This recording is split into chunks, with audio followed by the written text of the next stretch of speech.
Whether it's the decision to say yes to a new career opportunity, or the decision to move to a different state, or maybe it's the decision to have unprotected sex. Some decisions will change your life forever. Over the last decade, I've gained more life experience than I ever anticipated, and it's led to massive growth in all areas of my life, including financially and spiritually. And these 5 decisions I've made over the last 8 years have changed my life for the better. I would not be the woman I am today without having made each and every one of these decisions.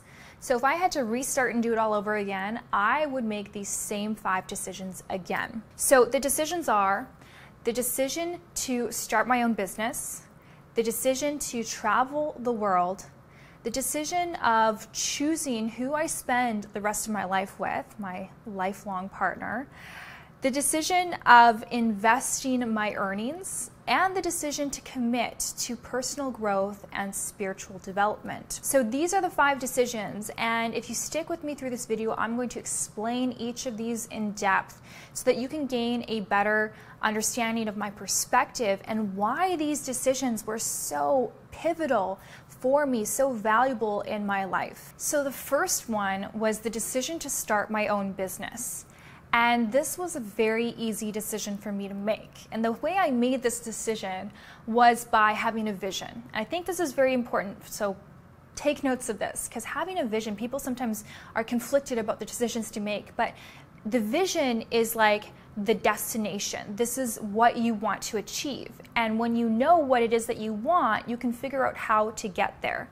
So I sat down and I dreamt and I thought about what would be the ultimate lifestyle that I want to live. What does that look like? Where would I want to live? What would I want to do with my time? And I created this ultimate vision, and it was really exciting. Then I looked at it and I said, okay, that's the destination, that's the goal. Now, how can I get there? And is what I'm doing right now going to help get me one step closer to achieving that vision, or is it going to deter me? And at the time, I was a university student, 3rd year university, and I said to myself, okay, let's say, I graduate and I get my dream job, and let's say I, earn a great salary. What's the cap of how much I can earn, work my way up?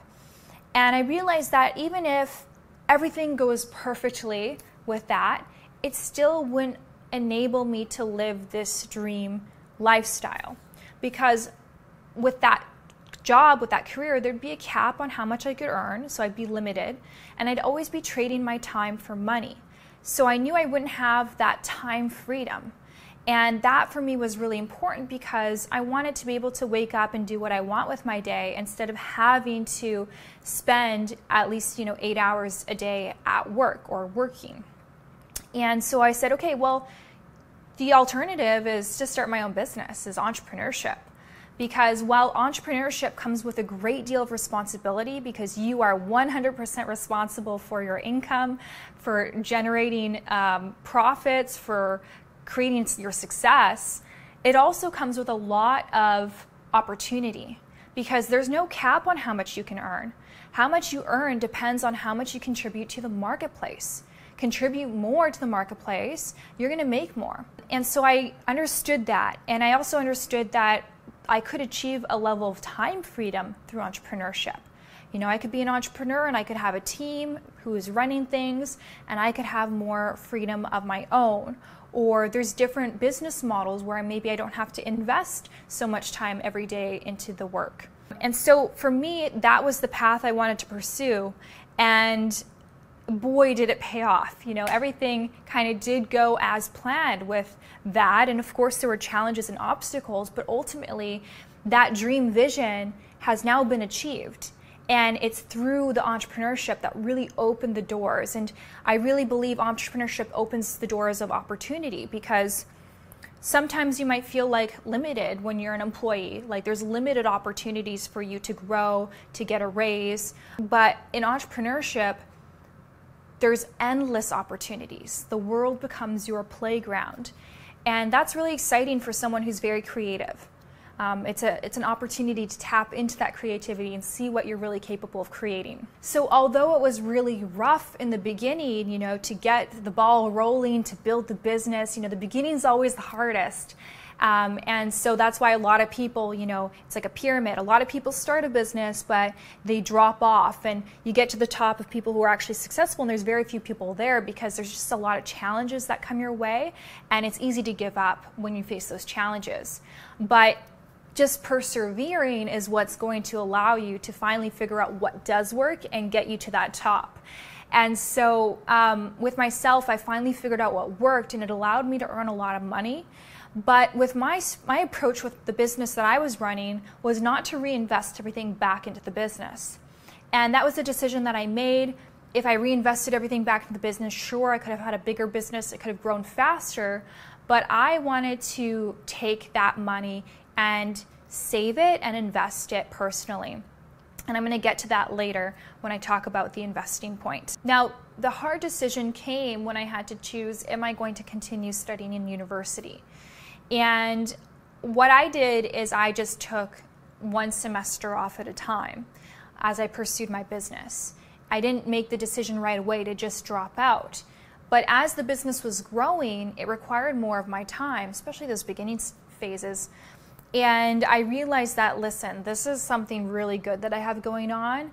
I can come back to school anytime, but I really got to put my energy and focus into this, into nourishing this, into growing it, making the most of it. And so that's what I did. And slowly I took one semester off. The next time I took another semester off. I did some online courses, but eventually I just was making so much more money with my business than I ever would with, my dream job, that it just didn't make sense for me to go to school anymore. So I actually did drop out of university.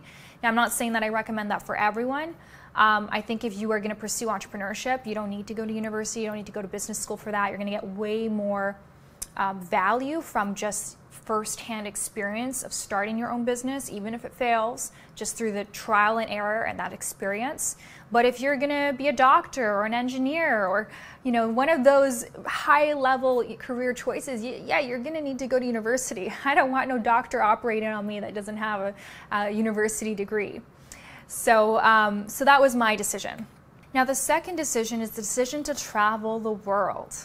Now, I was able to do this thanks to my online business. When I talk about entrepreneurship, I'm referring to the online business, because that's going to allow you a level of freedom that you just won't have if you open up, for example, a brick and mortar store.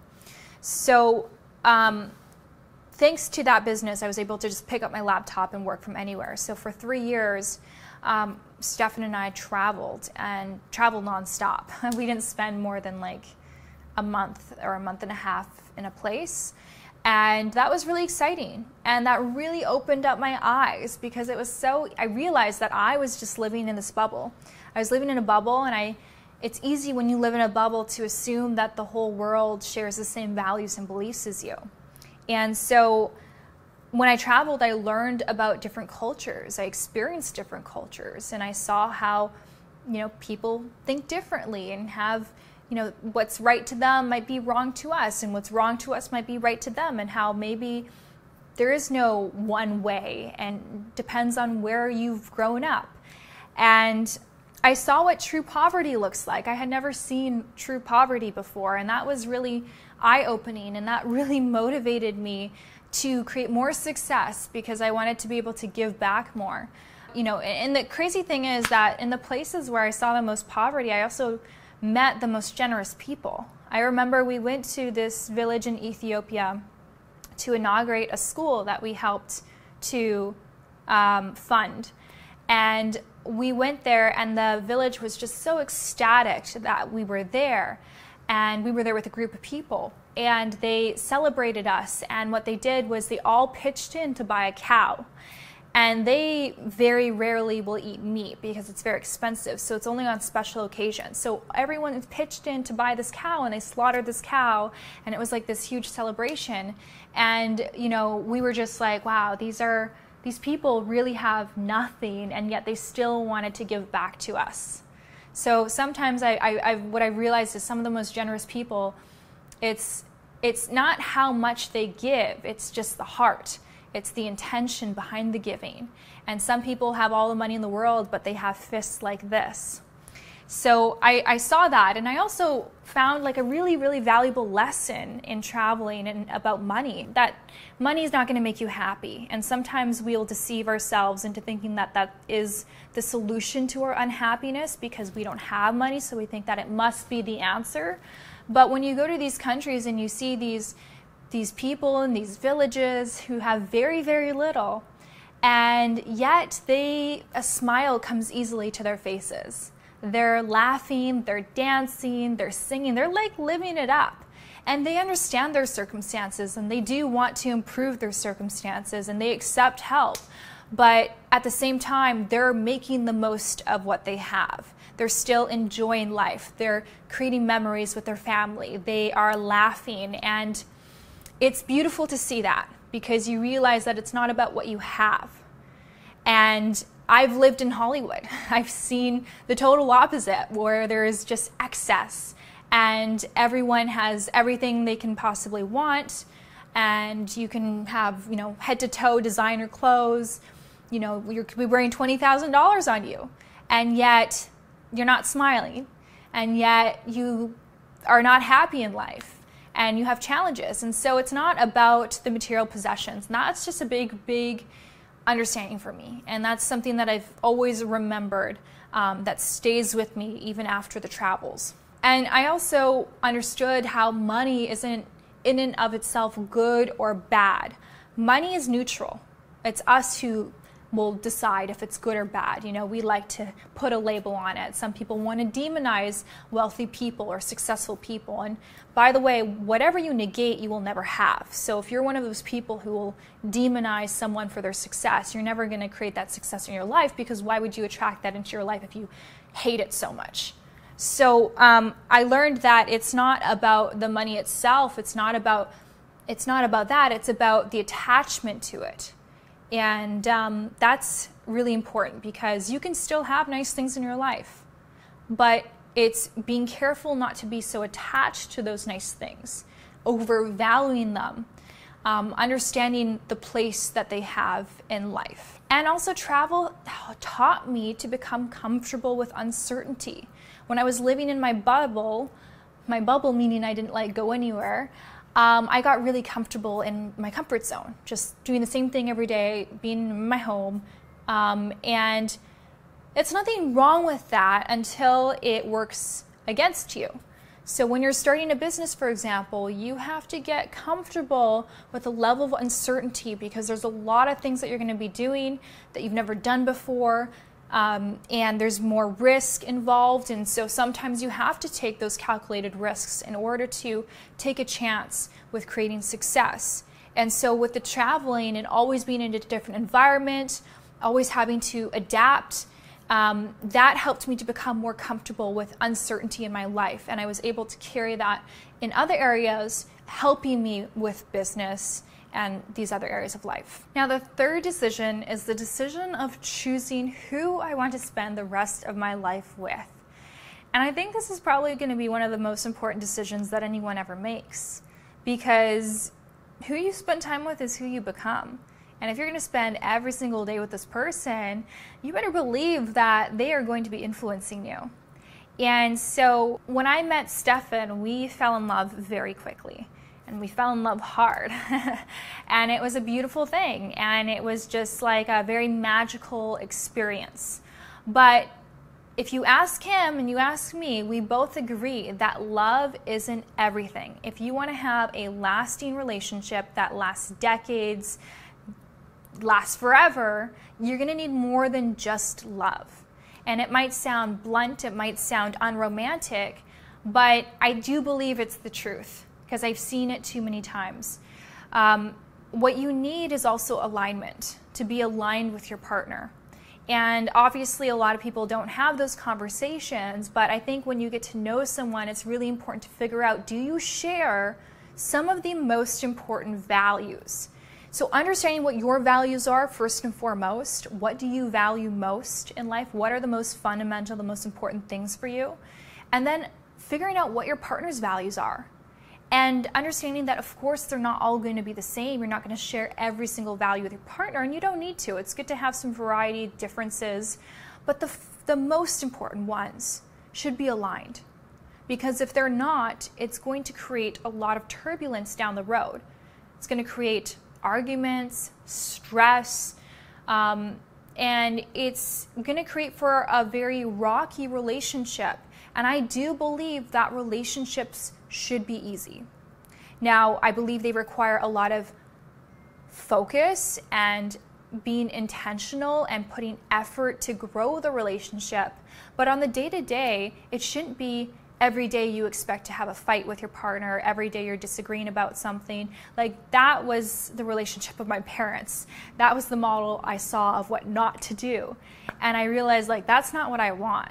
So, you know, on the day-to-day, it should be easy, it should be smooth going if you guys are aligned. So what I mean by alignment, if you're not aligned, some of the core values might be, you know, one partner wants to have kids, one partner doesn't. In the beginning, when you're in love, you'll say, okay, it's okay, I won't have kids, or it's okay, I will have kids, and you guys are gonna kind of be more flexible in the beginning. But after a number of years, the person who wanted kids is going to say, I want to have kids.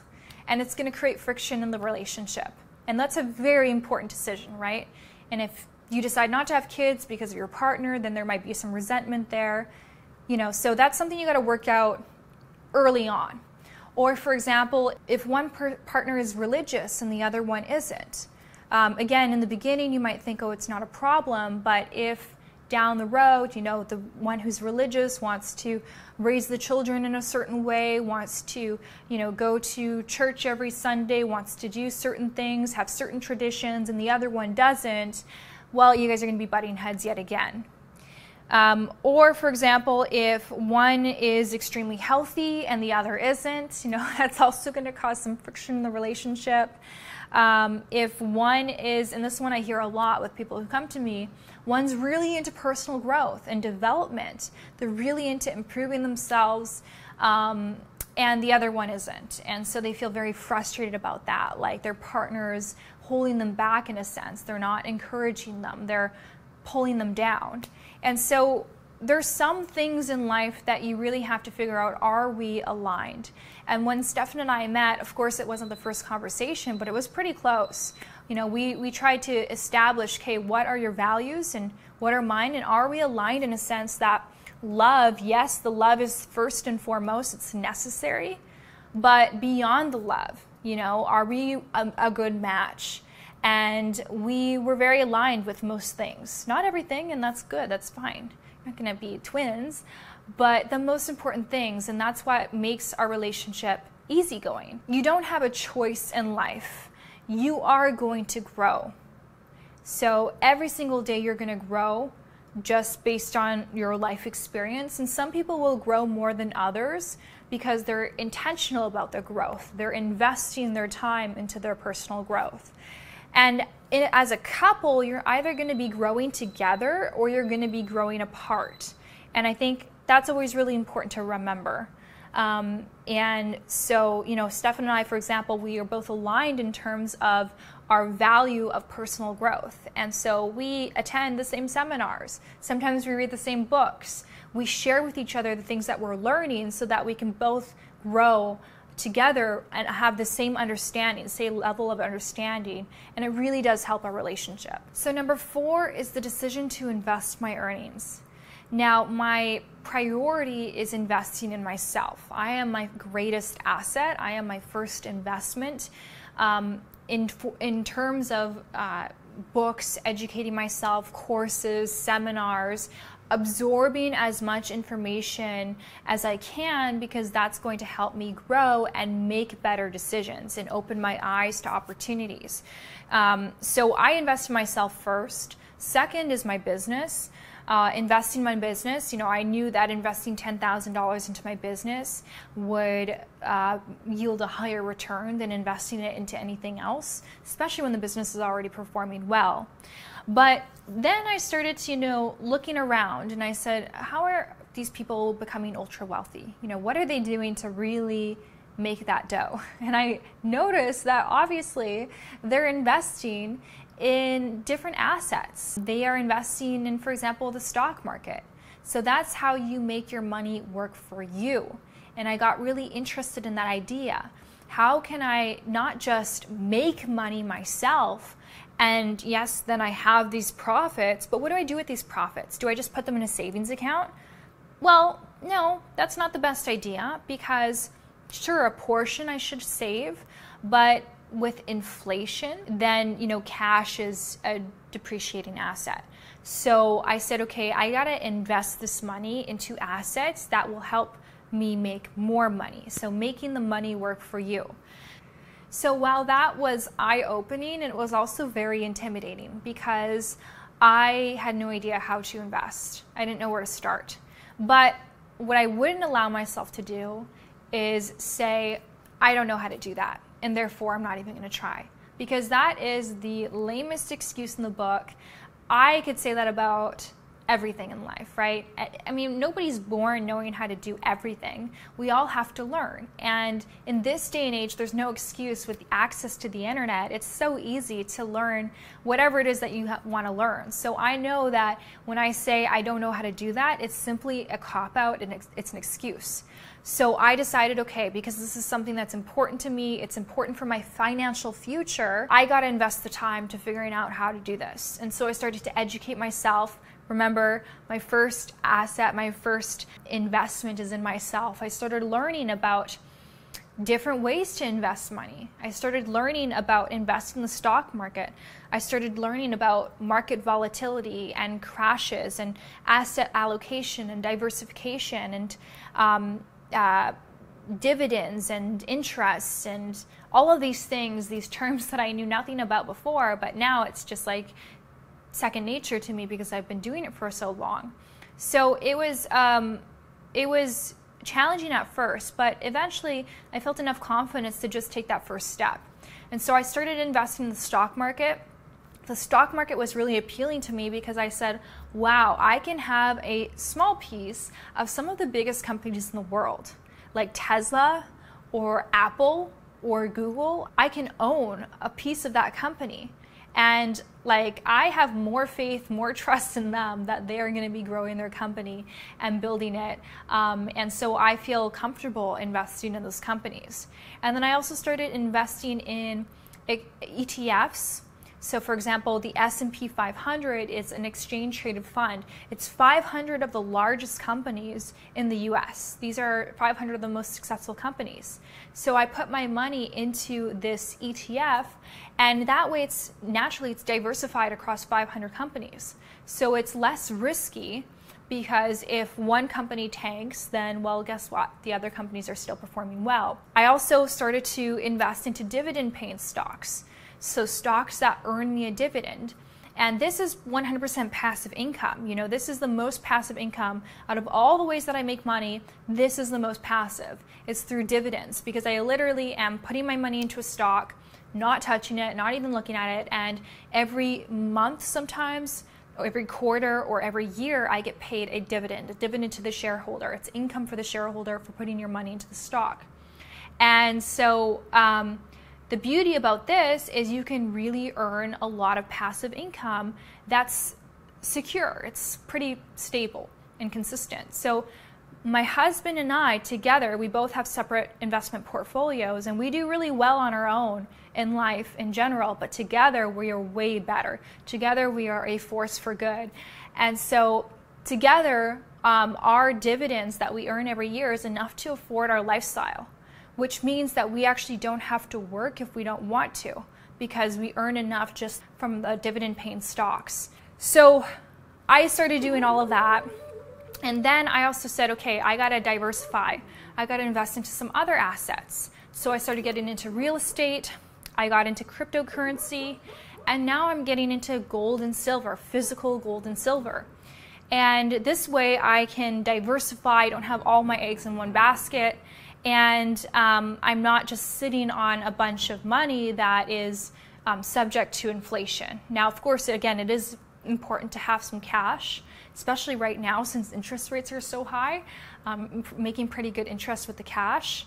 but that's the strategy that has really worked for me and has allowed me to become financially free. It wasn't actually just through the business, because I could have been still building a business and reinvesting all my profits and still hustling and grinding. But because I took some of that money from my business and put it away, saved it, and later invested it, that I now have this golden goose egg that I can sit on, that's really going to help me and provide for my future. My advice to you when it comes to investing is don't just wait until you have a lot of money to invest. Start now, because it's not just about how much you invest. It's also about creating the habit of putting money away. You know, I only just got into investing in physical gold and silver, and I prolonged it for so long because I had to figure out, okay, where am I going to get it from, finding a reputable source, et cetera, et cetera. But finally, we just went in and we bought some, and we only bought a little bit, you know, we only bought a little bit worth of gold and silver, but the value was in the actual doing of it, of actually going and finding someone who sells it, and now establishing that relationship where now we can go and we can do it more often. So the same thing for you guys, like open up a brokerage account, have that set up, because now you have it set up, you've taken that first step, it's going to be a lot easier for you to make those investments. And you never know when the opportunity strikes. When 2020, the market crashed, that was one of the biggest opportunities of my lifetime. You know, market crashes every 10 years. So that was a huge opportunity, and I had a brokerage account opened, and so I invested a lot during that time, and it paid off. When I shared that with my brother, I was like, hey, you should, you know, seize this opportunity right now to invest and buy these stocks at such a cheap price, such a discounted price. But he didn't even have a brokerage account open. So just to get it open takes time, you know, and so you miss out on those opportunities. And I'll give you guys one bonus one here that is related to investing. How is where I'm living going to affect how much I can put away, affect how much I can save for my future? And so imagine living in a place where 6 months of the year you are working hard only to give away all of your earnings to the government. And so that was our situation in Canada. We'd work 6 months of the year, half a year, and all of that would just go to the government. And I'm not saying I don't believe in taxes, I do. But Canada is just like, they like to overtax. They like to tax every little thing you can tax, they'll tax. And so we said, you know what? Let's get out of here. Let's go somewhere hot. Let's go somewhere where we can enjoy sunshine all year round and where we're not taxed on everything we make. So we decided, that was one of the reasons we decided to move to Panama. And that was a huge decision. That was a huge win, because over the years, the money that we saved by not putting 6 months of the year of our incomes away to the government, we were able now to build our dream house just with the money that we saved. So that was a huge win for us. All right, and we are here at the last one, number 5, the decision to commit to my own personal growth and spiritual development. I can't stress how important this was. In the beginning stages, just this constant pursuit of personal growth. It's what gave me the tools to be able to become aware of my challenges first and foremost, and then how to actually address them so that these challenges are not challenges forever, so that I can face these obstacles and conquer them. And so it allowed me to move through life with a lot less resistance. Like I was a fish swimming upstream before, and now I get to swim downstream. So the self-development, the personal growth, it's like such a hack. You know, it's like a hack of life. It's like understanding who you are. It's understanding the psychology of human beings and all of the shit that, you know, is programmed into us, and, you know, how it creates a lot of resistance in life and challenge, and it doesn't have to be that way. So that was extremely beneficial. It's helped my relationship continuously over the years. We're both very much into personal growth, so that's really helpful. I've really learned how challenge is really just a great opportunity to grow. And before, I used to fear challenge, I used to fear pain. Now I'm actually kind of excited when there's challenge in my life, because I say, okay, this is now an opportunity for me to grow. It's an opportunity to learn how to resolve this. And I appreciate that. And so it helped in business because, as I mentioned before, in business, there's just so many challenges that show up out of nowhere. They just one there. And you're like putting out fires all day long. And there's a sense of confidence that comes from that comes with that as well, when you realize that I'm capable of handling these challenges in life. So imagine having the certainty that whatever challenge you're faced with, you have a toolkit of solutions that will help you to resolve it. This way you can be non-reactive when the challenges pop up in life, because you just have confidence that you'll be able to resolve them. So that's really what the personal growth has helped me with. And then a couple of years ago, I felt more called to take more of a spiritual path. And I learned how, our minds are kind of like computer software. And our minds over the years have been programmed, mostly unconsciously, been programmed from, our parents, from our teachers, from our friends, from the media. Everything has been, programming us. And with personal development, what you learn is how, first and foremost, to become aware of the programming. You don't make it bad or right, you just become aware of it. And you say, if I've been programmed and this program is no longer serving me in my life, then I am in a position of power, because I can now reprogram with something that is going to serve me in my life. Get rid of the old program, replace it with a new one. And so that was extremely helpful for me at the time, at the level of consciousness that I was at. But through this walk with spirituality, what I've discovered is that with spirituality, it's not about reprogramming, it's about deprogramming. It's about emptying it all out. It's about getting rid of all the programs and peeling the layers of the onion so that you get to your essence. You get to who you truly are. And that's an interesting experience. So the spiritual walk allowed me to view things from that meta perspective. Sometimes it's so easy to get so caught up in the minute, in the everyday things, in the small stresses, and to zoom out and see things from the bigger picture is actually very liberating, because you see what's important in life and you realize what's not important. And there's a lot of things that we think are important that aren't important. And so I felt a sense of freedom from that. So I'm really glad that I discovered this at, more or less young age. So first of all, I didn't waste all my money trying to buy things that I think would make me happy. I didn't end up becoming that woman who was constantly chasing success, trying to constantly, make more money, is constantly on this this hamster wheel that's unending, but never truly feeling satisfied, because I realized how the world, this material world, is only going to satisfy us to a certain extent. And that true satisfaction comes from connecting with that spiritual being that you really are. I think that everyone will walk a spiritual path at some point in life. It's not something that you need to force. It's just, you'll be called to it. It will make sense to you at the time. And ultimately, I think that's where you get this sense of fulfillment, is again, just reconnecting with the spiritual person that you are. Yeah, it's a sense of liberation, knowing that all the things that you think you need to be doing to be happy and fulfilled, maybe you don't need to do anything. Maybe you just need to be. Maybe you just need to sit here and be okay with being in silence and understanding and connecting with your true self.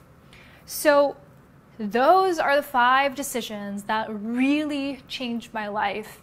And I know are going to change my life forever. And I would totally make those decisions all over again.